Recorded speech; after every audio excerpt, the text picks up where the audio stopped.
WWE Survivor Series War Games took place November 30th. Let's check out what went down.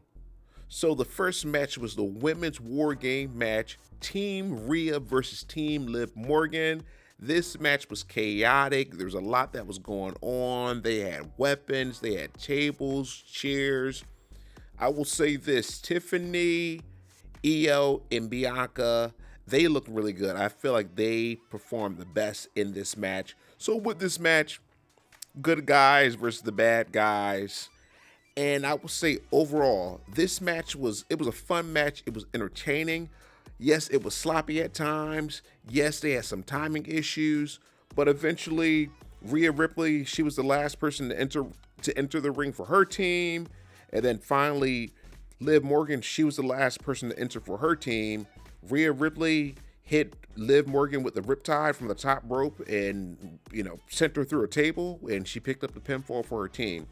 And I will say that spot with Io with a trash can over her head, she climbed to the top of the cage, and then she put the trash can over her head, and then she did a moonsault. I was like, holy cow.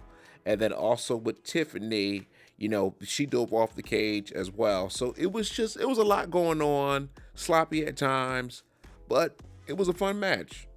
Then after that, we had LA Knight versus Nakamura for the US Championship. So the outcome of this match surprised me because the last 2 weeks, Nakamura was getting the upper hand on LA Knight. So I was actually surprised that LA Knight lost his match. Nakamura hit LA Knight with a reverse DDT, and then he hit him with his finisher, and he is the new United States champion. So that is just really intriguing to me. And then the next match was the triple threat match for the IC championship. This was a great match. Bron Breakker looked like a star. Kaiser, this guy is going places in the next couple of years as well. Sheamus is just a good worker. Pretty much, Bron Breakker, he won the match after he speared Kaiser, and then he speared Sheamus to get the pinfall. And then another good match, Damian Priest versus Gunther for the World Heavyweight Championship. This was a good match. This match was competitive. The guys were really going at it.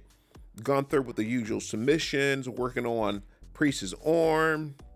And then eventually, it seemed like Priest, Gunther was going for a superplex. Priest pushed him off. And then Priest, as a result of his arm being weak, he fell to the outside of the ring. Finn Balor, interfered. He attacked Priest. Priest got back in the ring. Gunther powerbombed him. And then he put him in a submission. And Priest was out of it. And Gunther retained his championship. Really good match.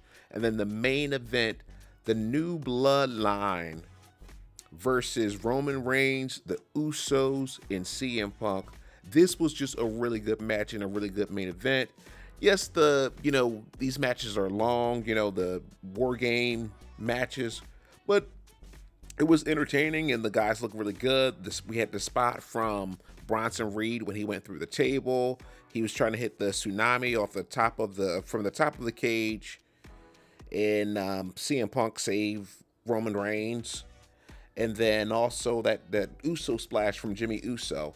And I will say this, Roman Reigns, he was the last person to get in the ring for his team, or he was the last person to enter, period.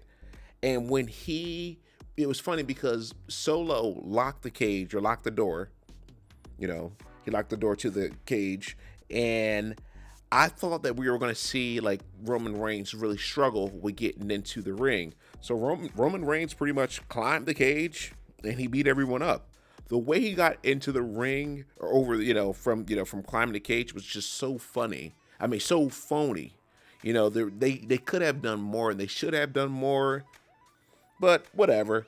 Pretty much with this match, everyone, the guys, they took out Solo, his team got knocked out, and then Roman Reigns and CM Punk and the Usos and Sami, they cornered Solo. They all hit their finishers. The Usos, they hit some super kicks. Sami hit his finisher, and CM Punk hit to go to sleep, and then Roman Reigns hit Solo with the spear, and he got the pinfall for his team. And then also, I like the tension between CM Punk and Roman Reigns throughout the match. But the good guys won, and I will say overall, this was a really good pay-per-view, or a premium live event, that is. So I will give this an 8 out of 10. Please take care and have a good one.